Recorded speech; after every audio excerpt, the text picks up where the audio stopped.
de 50 participants venus des différents secteurs et domaines d'activité, parmi lesquels les cadres du ministère de la Santé et de la Population et des autres ministères comme ceux de l'environnement, de l'économie forestière, de l'agriculture et de l'élevage, des mines, de l'intérieur, de la justice et bien d'autres, des partenaires comme l'OMS, l'UNICEF, le FAO, le PNUD, ainsi que les experts internationaux, sont réunis depuis le 11 mars 2019 dernier pour un important atelier qui se penche sur l'évaluation externe conjointe du règlement sanitaire international. Les travaux ont été ouverts par le directeur du cabinet de la ministre de la Santé et de la Population de la République du Congo, Florent Balandamio. Monsieur le délégué du représentant de l'OMS au Congo, Monsieur le délégué de l'OMS Afro, Messieurs les conseillers de Madame la ministre de la Santé et de la Population, Messieurs les directeurs généraux, Monsieur le directeur exécutif du Conseil national de lutte contre le sida et les épidémies, Monsieur le coordonnateur des programmes et des projets du ministère de la Santé et de la Population, Mesdames et Messieurs les experts de la région africaine de l'OMS, Mesdames et Messieurs les directeurs centraux, représentants des différents ministères ici présents, distingués invités et chers participants, Mesdames et Messieurs, lancé par l'Organisation mondiale de la santé en 2005 et mis en œuvre depuis 2007, le règlement sanitaire international constitue pour l'ensemble des États membres de l'OMS un instrument juridique aux fins de contribuer à éviter la propagation internationale des maladies, à s'en protéger, à les maîtriser et à y réagir par une action de santé publique proportionnée et limitée aux risques qu'elle présente pour la santé publique, en évitant de créer des entraves inutiles au trafic et au commerce au niveau international. Le règlement sanitaire international est un outil essentiel pour améliorer la veille sanitaire mondiale et, vu son importance dans la prévention des menaces internationales, il est devenu un outil incontournable de planification, notamment en constituant un soubassement essentiel pour l'élaboration des plans de sécurité sanitaire. Mesdames et Messieurs, distingués invités, la République du Congo, État membre de l'OMS, demeure dans la ligne du règlement sanitaire international. En effet, le règlement sanitaire international est mis en œuvre en République du Congo depuis 2007, à l'instar des autres pays membres de l'OMS. À cet effet, un point focal a été mis en place depuis lors par le gouvernement en droite ligne avec les orientations de l'OMS, et ce, dans le respect de son caractère multisectoriel et pluridisciplinaire. Plusieurs plans de mise en œuvre ont été élaborés, mais qui, tenant compte du contexte, n'ont pas bénéficié de financement suffisant dans le passé. Pour corriger cette difficulté, le gouvernement de la République, à travers la dextérité de Madame la ministre de la Santé et de la Population, vient d'inscrire pour la première fois une ligne budgétaire exclusivement réservée à la mise en œuvre du RSI dans la loi des finances 2019.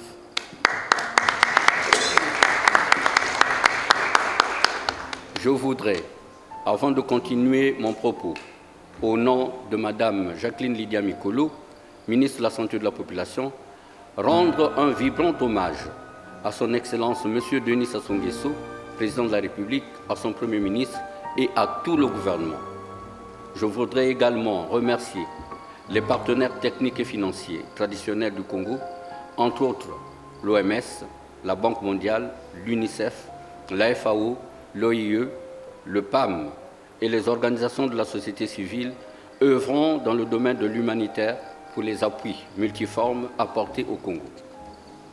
Nous formons par ailleurs le vœu pour que les résultats de l'évaluation du règlement sanitaire international soient conformes aux orientations incluses dans le plan national de développement sanitaire et le plan national de développement PND. Nous espérons que vous saisirez cette occasion de poser un diagnostic concret de la mise en œuvre du RSI et de procéder à la formulation des axes prioritaires d'invention. Je souhaite plein succès à vos travaux. Ainsi, au nom de Mme Jacqueline Lydia Mikulu, ministre de la Santé et de la Population, je déclare ouvert l'atelier d'évaluation externe du règlement sanitaire international. Je vous remercie. Le docteur Edouard Ndinga, conseiller OMS Congo en charge des urgences, a par ailleurs lu l'allocution du représentant de l'OMS au Congo, le docteur Lucien Manga, empêché. C'est avec un plaisir que je prends la parole au nom du représentant de l'OMS au Congo, docteur Lucien Manga, empêché, pour vous remercier, monsieur le directeur de cabinet, d'avoir bien voulu accepter de présider cette cérémonie d'ouverture des travaux de l'atelier de l'évaluation externe conjointe. Je voudrais saisir cette opportunité également pour vous adresser nos sincères félicitations et encouragements pour avoir soutenu et facilité la mise en œuvre de l'exercice d'auto-évaluation des capacités nationales du RSI 2005 du Congo et qui nous conduit aujourd'hui à cette évaluation externe. Le Congo s'est engagé volontairement pour, par courrier officiel adressé à l'OMS, à mener les évaluations internes et externes des capacités du pays à mettre en œuvre les dispositions du RSI 2005. Comme vous le savez, les évaluations internes et externes constituent une partie intégrante d'un processus continu de renforcement des capacités en vue de la mise en œuvre du RSI 2005 qui implique un engagement politique fort, une auto-évaluation, une approche multisectorielle intégrée et une implication des partenaires techniques dans tout le processus. Mesdames et messieurs, l'épidémie mortelle de la maladie à virus Ebola qui a sévi en 2014-2016 en Afrique de l'Ouest, on cessera de le dire, a exposé la faiblesse et la vulnérabilité des systèmes de santé des pays africains face aux grandes épidémies, nécessitant ainsi d'accélérer l'acquisition par les pays des capacités de santé publique essentielles afin de pouvoir prévenir, détecter et agir face à une gamme toujours plus large des risques sanitaires infectieux ou non. Monsieur le directeur de cabinet, mesdames et messieurs, conforme aux recommandations de l'Assemblée mondiale de la santé ainsi que la Société régionale pour la sécurité sanitaire et les situations d'urgence, l'OMS va continuer en étroite collaboration avec les parties prenantes clés à appuyer le Congo pour renforcer et maintenir les capacités nationales à se préparer face aux urgences sanitaires et à les prévenir, pour renforcer et maintenir les capacités nationales à détecter à temps, à rapporter rapidement et confirmer les flambées épidémiques, pour renforcer et maintenir les capacités nationales à intervenir rapidement en cas de flambée épidémique. Distingués invités, mesdames et messieurs, l'exercice d'évaluation externe conjointe tombe à point nommé pour permettre au Congo d'identifier les domaines prioritaires à renforcer dans le cadre de la mise en œuvre du RSI 2005 et les meilleures pratiques à préserver pour un système de santé encore plus robuste et résilient. Les forces, les faiblesses et lacunes identifiées au cours de cette phase du processus, au Congo, nous osons espérer, vont sûrement être considérées pour l'élaboration future du plan national multisectoriel pour l'amélioration de la sécurité sanitaire en faisant recours à l'approche englobant l'ensemble des menaces. Monsieur le directeur de cabinet, pour terminer, je voudrais à travers vous, au nom du docteur Lucien Manga, représentant de l'OMS au Congo, vous adresser mes sincères félicitations pour votre engagement et vos efforts louables pour l'amélioration du système de santé au Congo et soyez rassurés de l'appui de l'OMS et de tous les partenaires pour l'accomplissement de votre noble mission. Je remercie également l'ensemble des partenaires pour leur action indéfectible en faveur de la santé.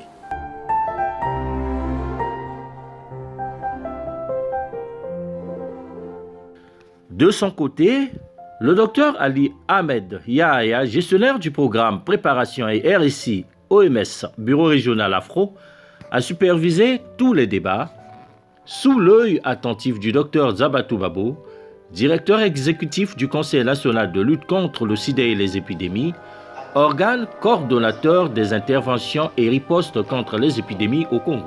Les fruits de notre discussion. Et nous comptons qu'au cours de ce jour, on aura les autorités de très haut niveau.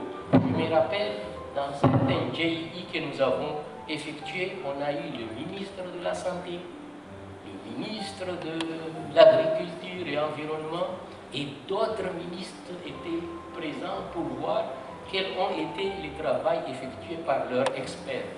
Donc, ce serait vraiment mieux que le dernier jour, on puisse avoir toutes les autorités nationales compétentes des différents ministères, y compris également les journalistes et les partenaires, pour présenter le fruit de notre discussion. Sinon, on peut dire que vraiment on a travaillé dur, mais malheureusement on n'a pas utilisé cette opportunité pour présenter les résultats de notre discussion.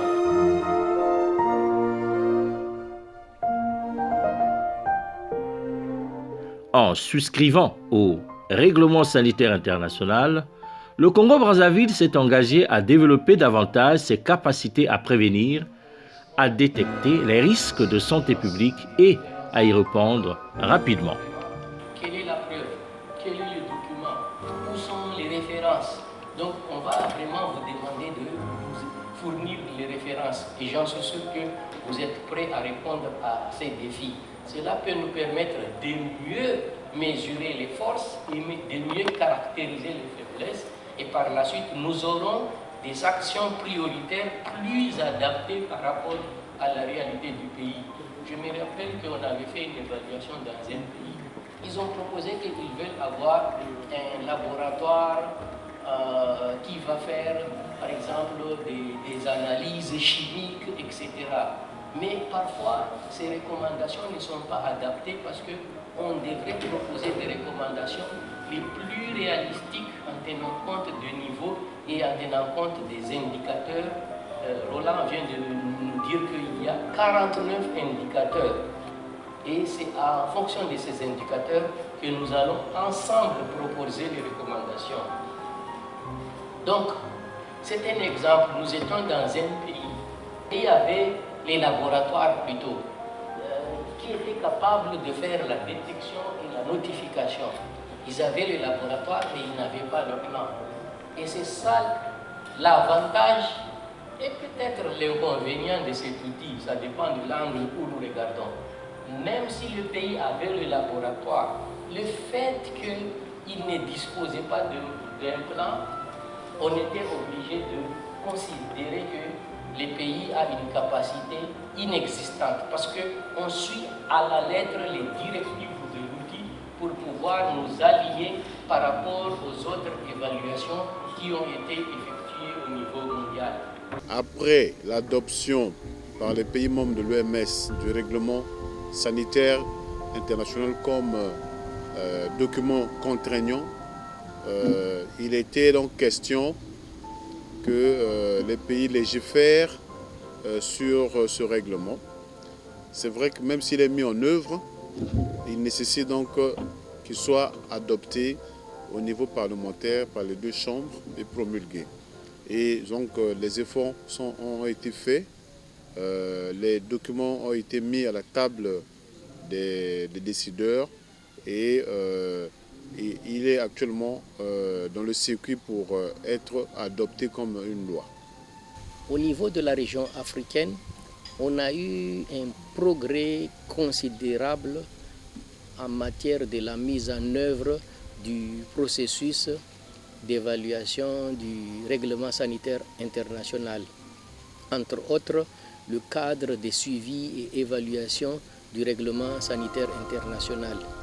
Rien que par rapport à l'évaluation externe conjointe du règlement sanitaire international, on a 40 pays sur 47 qui ont déjà effectué cet exercice. Le 40e pays, c'est bien entendu le Congo ici.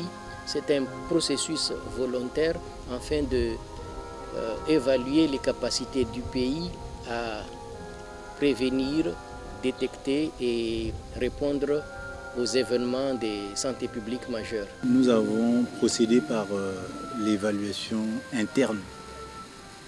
Nous-mêmes, nous avons identifié un certain nombre d'insuffisances, de lacunes.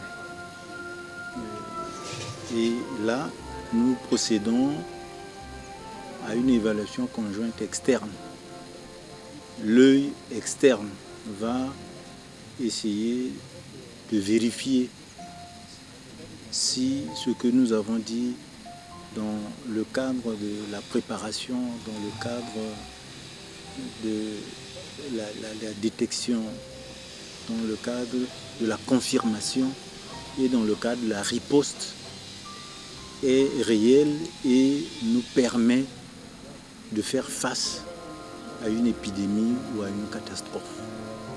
Donc, nous sommes en train de vérifier, domaine par domaine, quels sont les atouts dont nous disposons pour faire face à une épidémie.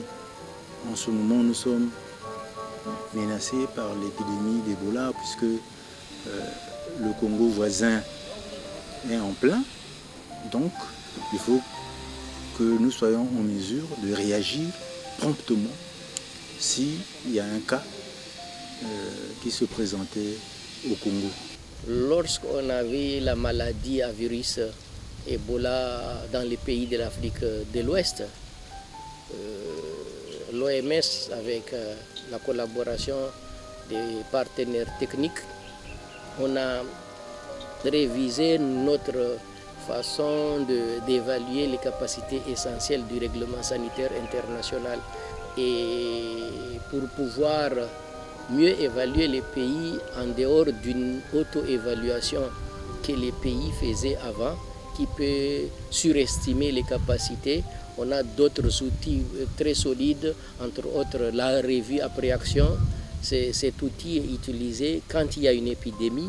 Il y a aussi les exercices de simulation que nous essayons de tester les fonctionnalités des différentes fonctions telles que la surveillance, le laboratoire, etc. à partir des exercices de simulation avant l'épidémie pour pouvoir être sûr que est-ce que le pays est prêt à coordonner ou à gérer une épidémie. Et voilà, nous sommes ici actuellement, on effectue la mission d'évaluation externe conjointe qui est un outil puissant qui nous permet également d'évaluer les capacités du pays. Donc au cours de ces 5 jours, nous allons avoir une idée claire des capacités du Congo. Il est vrai qu'il y a des atouts, il y a des meilleures pratiques que les experts nationaux ont présentées, mais toutefois, il y a également d'autres défis qu'ils ont mentionnés. On va essayer de prioriser les différentes interventions pour appuyer les pays à se progresser en matière de la sécurité sanitaire. Bon, vous savez que le règlement, c'est un ensemble de domaines dans lesquels vous devez avoir des capacités qui peuvent vous permettre d'abord, de vous protéger, mais aussi de protéger les autres pays, avec l'appui justement des partenaires. Et nous avons, on peut dire qu'il y a plusieurs thématiques. Il y a tout ce qui est en lien avec la législation, il y a tout ce qui est en lien avec la coordination, il y a tout ce qui est en lien avec la préparation, et il y a tout ce qui est en lien avec la riposte, et il y a tout ce qui est en lien avec la multisectorialité. Alors sur le domaine législatif, je viens de dire, bien que la loi ne soit pas encore votée, mais nous avons déjà des mesures réglementaires puisque nous avons adopté ça au niveau international comme pays membre. Donc ça fait déjà office de règlement. Et pour cela, il fallait donc mettre en place, dans le domaine de la coordination, un point focal qui est un ensemble de personnes dérivant de tous les secteurs concernés et coordonné au niveau du ministère de la Santé qui est le ministère lead. Et ce point focal a été mis en place par une note. C'est vrai qu'aujourd'hui, il est question de voir comment passer à une étape supérieure, c'est-à-dire amener ça à un décret. Maintenant, en dehors de cela, il y a eu plusieurs plans de mise en œuvre du RSI qui ont été faits. Malheureusement, souvent ces plans ont eu des difficultés de financement. Et ça n'a pas permis de dérouler tout ce qui devait être déroulé. Mais, comme nous venons de le voir, le gouvernement de la République cette année a décidé de mettre en place une ligne budgétaire spécialement dédiée à la mise en œuvre du RSI, donc au renforcement des capacités. Et ça, c'est une innovation, c'est une prouesse qu'il faut vraiment saluer. Et je remercie donc à l'occasion le gouvernement avec son chef et le chef de l'État. La mondialisation croissante des échanges implique une augmentation des flux internationaux de voyageurs et de marchandises qui peut favoriser la propagation des maladies infectieuses. Dorénavant, une crise sanitaire dans un pays peut avoir des répercussions très rapides sur l'activité et l'économie de nombreuses parties du monde, comme on en a témoigné les crises liées au syndrome respiratoire aigu sévère en 2003, la pandémie grippale associée au virus A H1N1 en 2009 ou l'épidémie du virus Ebola en 2014. Dans ce contexte, il est nécessaire de bénéficier au niveau mondial d'un réseau d'alerte et de réponse performant. La révision en 2005 du Règlement sanitaire international en sigle RSI vise à mettre en place ce réseau couvrant les maladies infectieuses, mais également tout événement pouvant potentiellement avoir des conséquences sanitaires internationales connues ou inconnues. Le RSI, comme je dis, c'est le Règlement sanitaire international qui se met en œuvre à travers des plans d'action. On ne peut qu'encourager les pays à mettre en œuvre les activités de ces plans parce que nous faisons face actuellement à beaucoup de menaces, des événements de santé. Et ce qui aujourd'hui arrive dans un pays voisin ou dans notre pays arrive très facilement également chez nous. Parce qu'aujourd'hui, il y a beaucoup d'échanges, il y a libre circulation des gens. Nous sommes toujours exposés à importer d'autres événements, d'autres épidémies, d'autres pays. C'est pourquoi nous ne pouvons qu'encourager le gouvernement à élaborer ces plans, à tenir compte de tout ce que, des conseils techniques que l'OMS apporte, afin que ces plans soient mis en œuvre.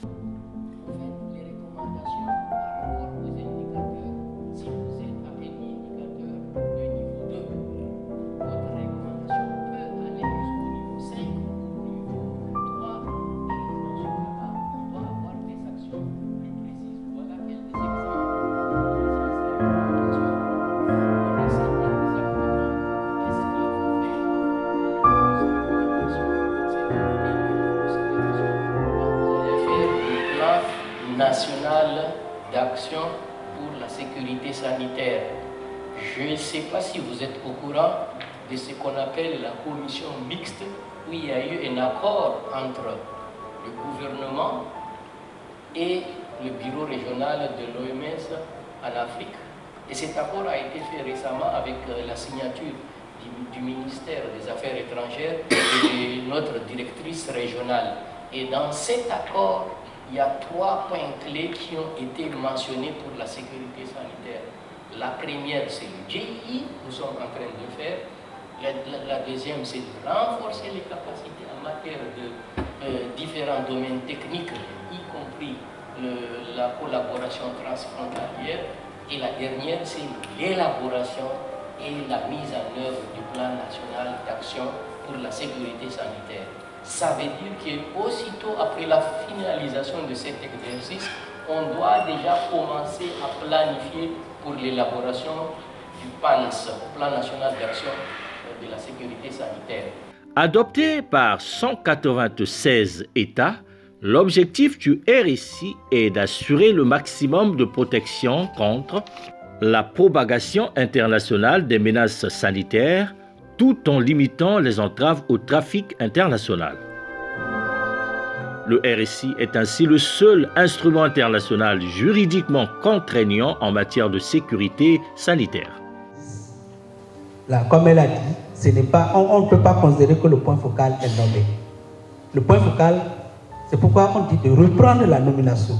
Maintenant, quand elle parle de révision, bon, la révision aussi c'est chose, mais moi je veux que ce soit carrément une nomination. Maintenant, une nomination, on a dit des membres du point focal.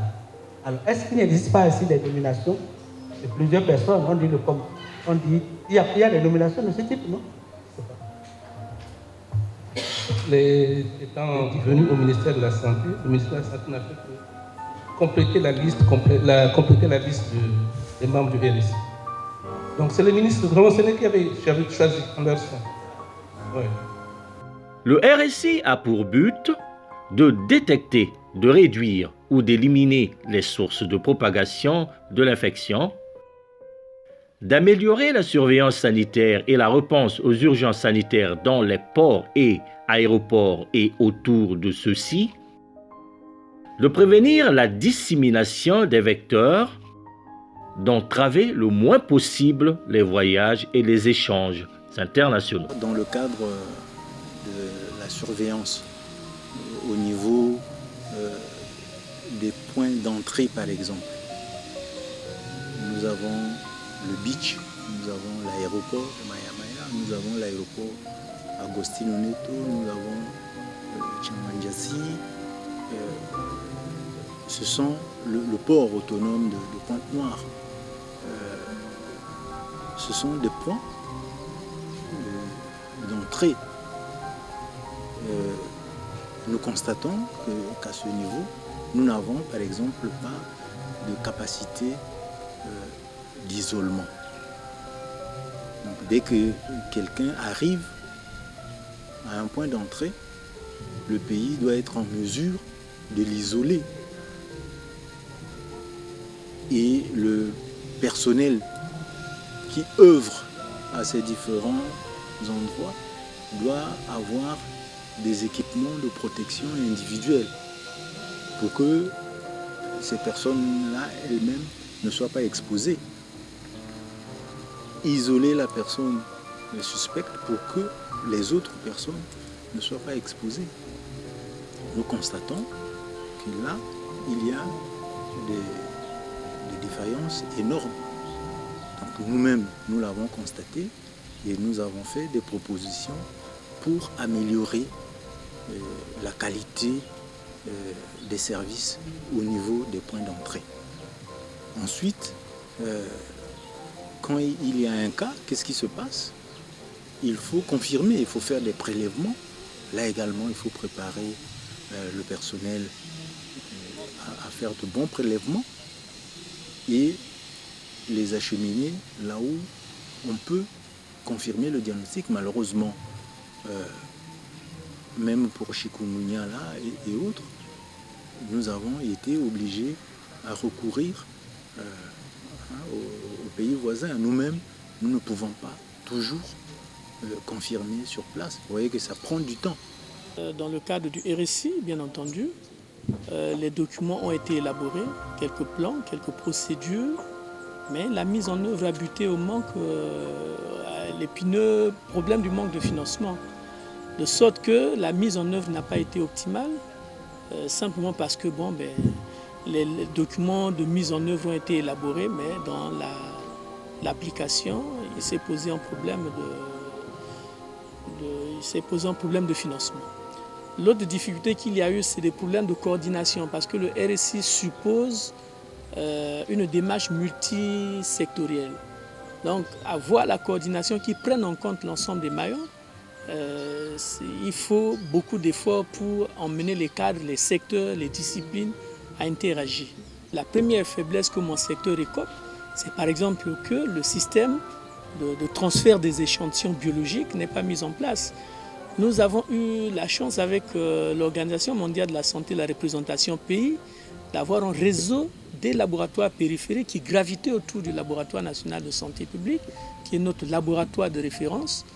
Et une fois que le financement est terminé, il a été très difficile de continuer à faire marcher, à faire fonctionner le réseau des laboratoires.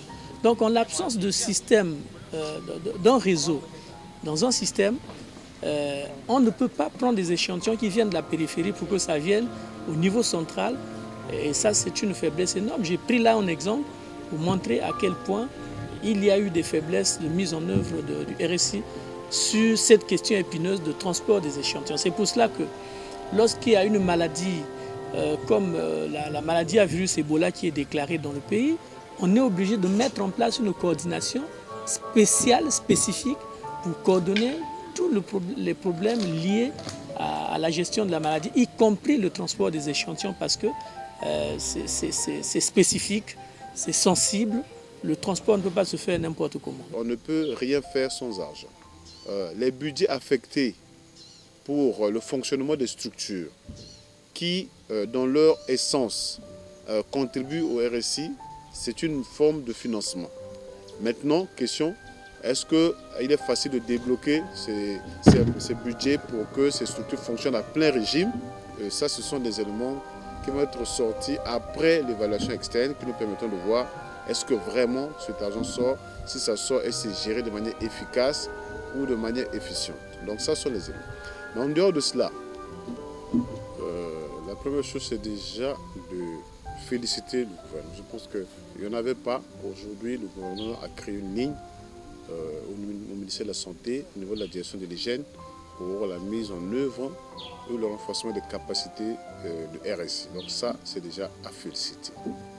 La deuxième chose, ce serait aussi de faire le plaidoyer pour que les lignes budgétaires qui sont affectées aux institutions qui concourent à la mise en œuvre du RSI, je veux dire les budgets de fonctionnement par exemple de la direction de l'hygiène, du Conseil national qui est un nom de coordination, du ministère de la Santé, au niveau de la direction générale de l'épidémiologie, de la CAMEPS, la centrale des achats, la direction des pharmacies, la direction des laboratoires, et au-delà, les autres ministères, le Centre national de riposte et de préparation et de riposte aux épizooties au niveau du ministère en charge de l'élevage. Les autres ministères, je veux dire que les budgets de fonctionnement se débloquent assez facilement. Deuxièmement, ce sera aussi, les budgets peuvent exister, mais dans le cadre de la réponse aux urgences de santé publique, on a besoin que l'argent soit rapidement mobilisable et l'indicateur, c'est 24 heures. Nous ne disposons pas d'un fonds sécurisé pour riposter quand il y a une catastrophe. C'est quand le problème surgit qu'en ce moment, on essaye de mobiliser de l'argent, on tend la main aux partenaires, alors qu'on devrait déjà prendre des dispositions pour qu'il y ait un fonds sécurisé, de sorte que l'on n'attende pas, et plus on attend, et plus la situation s'aggrave. Vous savez que lorsque vous observez le pays et qu'il y a des événements de santé publique majeurs, vous voyez qu'il y a des structures qui sont tellement bien organisées déjà, telles que la sécurité civile. C'est un concours à la mise en œuvre du RSI, notamment avec les plans ORSEC, qui sont des plans pour la sécurité civile qui intègrent beaucoup d'autres secteurs, dont le secteur de la santé, parce que dans ce plan ORSEC, qui veut dire organisation des secours, chaque institution a sa place. Les pompiers peuvent ramasser, mais on va les traiter au niveau des structures de santé. Donc là, c'est le ministère de la Santé. La police vient pour mettre de l'ordre. Ça aussi, c'est sa contribution. Vous voyez? Et les événements de santé ne sont pas seulement des événements biologiques, ça peut être chimique, une explosion de munitions, par exemple, ou des émanations radiologiques. Tout ça sont les éléments qui peuvent influencer la santé humaine et qui ont besoin d'être vus dans le cadre de règlement sanitaire international. Donc, en résumé, il y a des efforts qui ont été faits, mais il faut dire que ces efforts ils sont trop lents, ont été lents, à cause d'abord de faiblesses de coordination et aussi avec des faiblesses de financement. Sur les soins de santé primaire, la première source de financement, c'est le ménage, en rapport avec l'initiative de Bamako. Et ensuite, naturellement, le RSI comporte ainsi plusieurs éléments, entre autres. Il institue une coopération internationale autour d'un réseau des points focaux nationaux placés au sein des autorités sanitaires, avec une obligation de notification internationale d'événements sanitaires graves ou inhabituels selon les procédures bien définies. Il positionne la gestion de la sécurité sanitaire à l'échelle internationale en confiant un mandat important au secrétariat de l'OMS en matière de veille, d'alerte et de coordination de la réponse. Il impose aux États le renforcement de leur système de sécurité sanitaire en fixant des capacités à atteindre. Il a inspiré la décision européenne sur les menaces transfrontalières graves qui recherche notamment une coordination européenne pour la mise en œuvre du RSI. Nous savons qu'au niveau de la région africaine de l'OMS, on a plus de 150 événements de santé publique par an. Et malheureusement, dans notre région, tous les pays sont à risque des épidémies ou d'autres urgences sanitaires.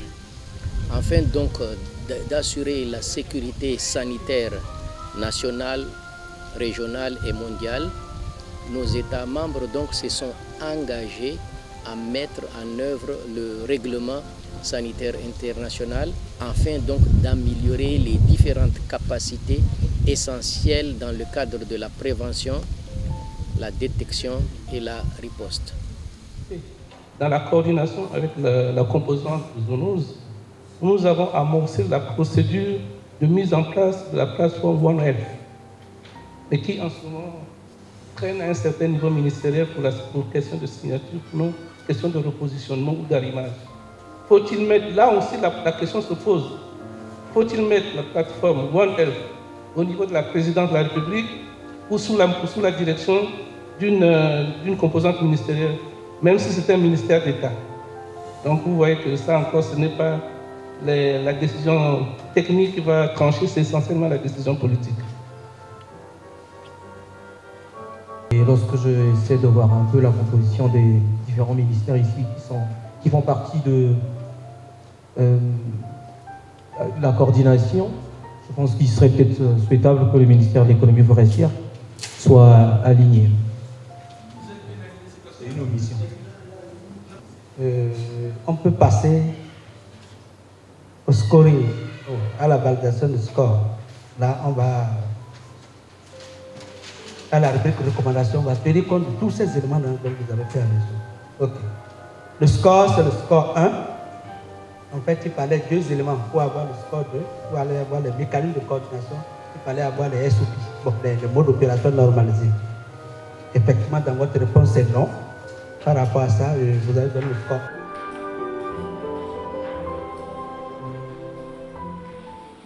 Le décret 268 du 2 juillet organise le système du Congo en 3 niveaux hiérarchiques.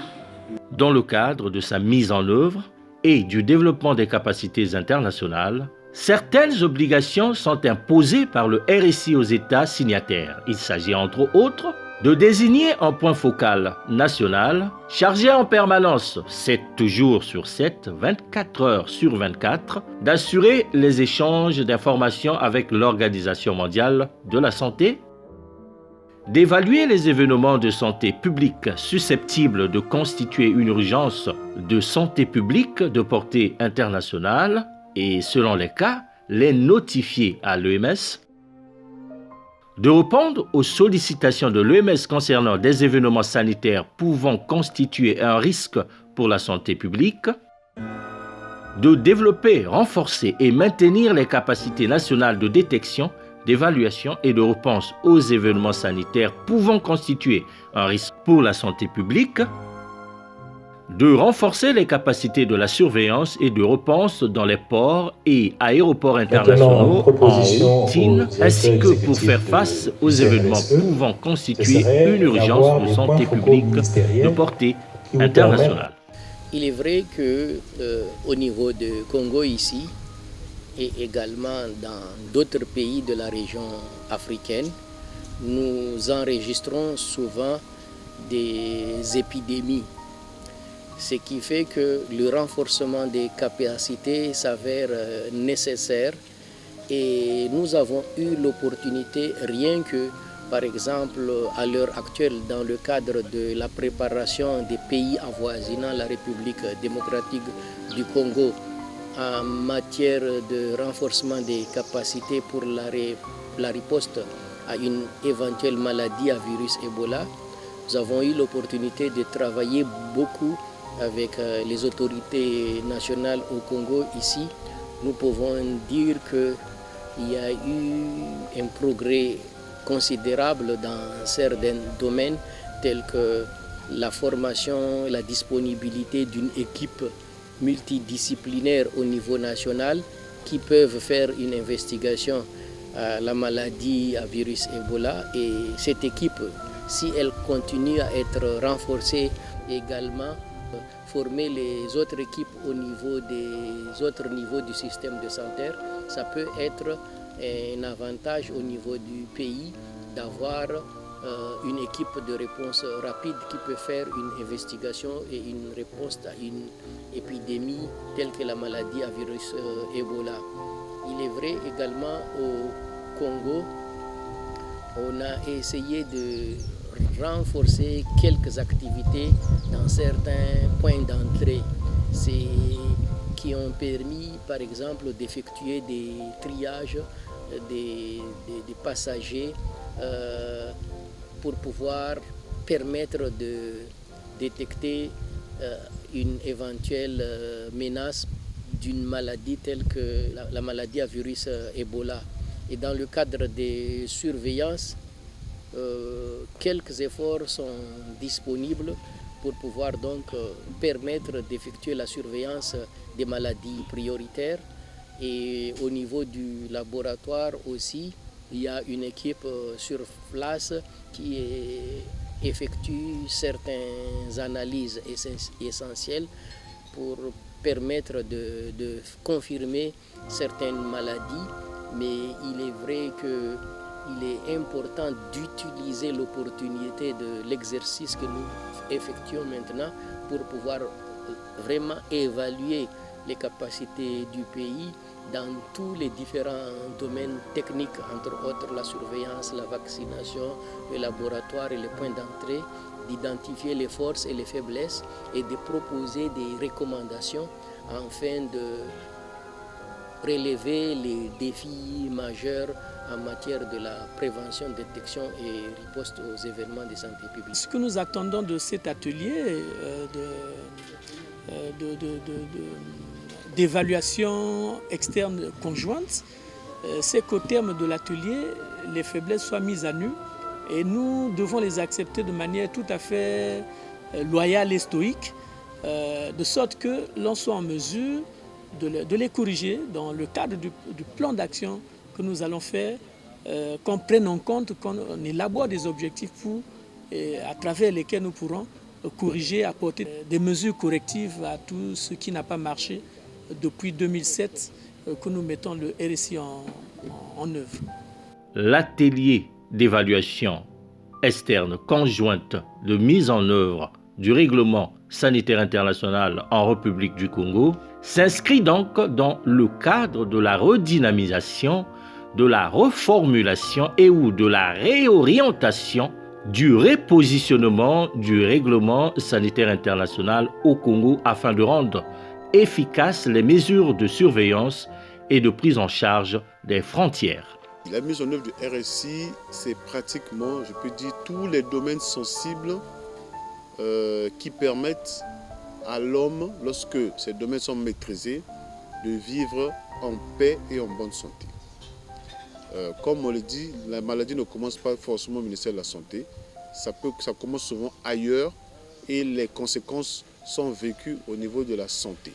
C'est pour cela que je fais un plaidoyer pour que tous les acteurs principaux, toutes les autorités des autres secteurs puissent prendre à bras le corps les recommandations qui vont être faites à l'issue de cet atelier pour que, évidemment, on soit à la source, qu'on guérisse le problème avant que ce problème n'arrive au niveau des hommes.